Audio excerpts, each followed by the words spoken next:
इस तरह से बिहार में कोरोना का कहर जारी है। सूबे में कोरोना मुतासिरीन की तादाद 38,919 हो गई है। सबसे खराब हालत पटना की बताई जा रही है, राजधानी पटना की, जहां कोरोना मरीजों की तादाद अब तक 6,514 हो गई है। कोरोना से सूबे में 249 लोगों की मौत हुई है। 36 महलवकीन के ताल्लुक पटना से है। खास बात यह है कि कोरोना से लोगों की मौत इलाज की कमी के सबब ज़्यादा देखी जा रही है। एक तरफ महकमा सेहत कोरोना को काबू में करने के लाख दावे कर रहा है, दूसरी जानिब अस्पतालों में कोरोना मरीजों का इलाज है कि ठीक से नहीं किया जा रहा। कोरोना ने नीतीश कुमार के सुशासन के दावों की धज्जियां उड़ाकर रख दी हैं। और हमारे साथ मौजूद हैं पटना से हमारे साथी महफूज आलम।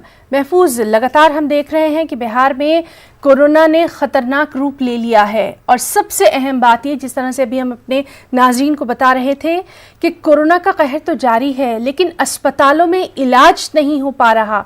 कई ऐसे डॉक्टर्स की मौत हमने देखी जो कि वेंटिलेटर पर थे और कहीं ना कहीं ऑक्सीजन सिलेंडर तक उन्हें नहीं मिल पाया। आम लोगों की हालत का बताइए। देखिए हिना, ये काफी बड़ा सवाल है। 4 दिन पहले न्यूज़ 18 उर्दू पर अपने चैनल से हम लोगों ने एक सवाल उठाया था, जब बिहार में मरीजों की कुल तादाद 30,000 के करीब थी। अब जो है मरीजों का आंकड़ा जो है 38,000 को पार कर चुका है। तो ये एक बड़ा सवाल ये उठाया था कि हुकूमत सिर्फ 3 तरह का डेटा दे रही है, कितने लोग मुतासिर हुए, कितने लोग मरे और कितने लोगों का सैंपल लिया गया जिसकी जांच हुई। लेकिन लोगों को जो सबसे ज्यादा जरूरत है कि किन अस्पतालों में कितना बेड है और कितना बेड खाली है, ताकि वो अस्पताल में आसानी से जाकर इलाज करा सकें। पटना में अभी सबसे ज्यादा मसला मरीजों को ये हो रहा है कि एक अस्पताल से दूसरे अस्पताल और दूसरे अस्पताल से तीसरे अस्पताल का चक्कर मरीज काट रहे हैं। इसमें मरीजों को भी परेशानी हो रही है, उनके अटेंडेंट को परेशानी हो रही है, और इस बीच जो है वो एक कोरोना का चैन भी बन जा रहा है। जहाँ से गुजर रहे हैं वहाँ मतलब ये खड़ा हो जा रहा है। पटना एम्स में सबसे ज्यादा बेड है, और वो भी हम लोगों के खबर चलाने के बाद जो है बड़ी मुश्किल से जो है महकमे सेहत जो है डेटा प्रोवाइड कर रही है। 600 के करीब जो है वहाँ पे बेड है, और एम्स ये कह रहा है कि पटना एम्स के ऊपर मरीजों का बहुत ज्यादा दबाव है, जिसकी वजह से बहुत ज्यादा मरीज को वो इंटरटेन नहीं कर पा रहे हैं। एम्स का कहना है कि भाई दूसरे अस्पतालों में भी इस तरह की सहूलत का इंतजाम होना चाहिए। पटना के NMCH में भी इलाज हो रहा है, PMCH में भी इलाज हो रहा है।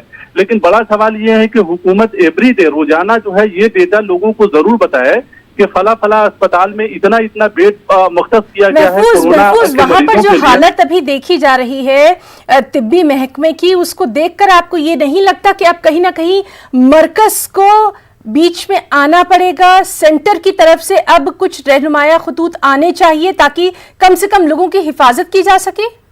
बिल्कुल, मरकजी हुकूमत ने बाकायदा अपनी टीम बिहार को रवाना की थी, और उस टीम ने यहाँ पे बिहार हुकूमत और महकमे सेहत से बाकायदा मीटिंग करके ये बात कहा था कि कोरोना के इलाज में जरूरी तब्दीली की जाए, तभी कोरोना का चैन बिहार में रुक सकता है, और पटना में रुक सकता है और दूसरे शहरों में रुक सकता है।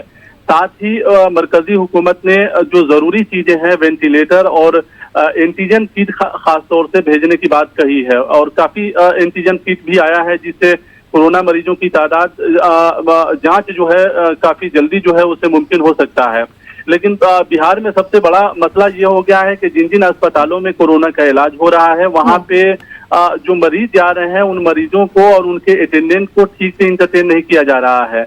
आपने देखा कि NMCH में अभी एक दिन पहले जी, तो बहरहाल हम देख रहे हैं कि किस तरह से बिहार में कोरोना का कहर तो है ही, लेकिन जो महकमा सेहत है वो खुद अब वेंटिलेटर पर नजर आ रहा है, और न्यूज़ 18 लगातार ये अहम खबर अपने नाज़रीन तक पहुंचा रहा है। देखना अहम होगा कि आगे अब इंतजामिया क्या इस सिलसिले में कोई पेश कदम करता है या फिर नहीं।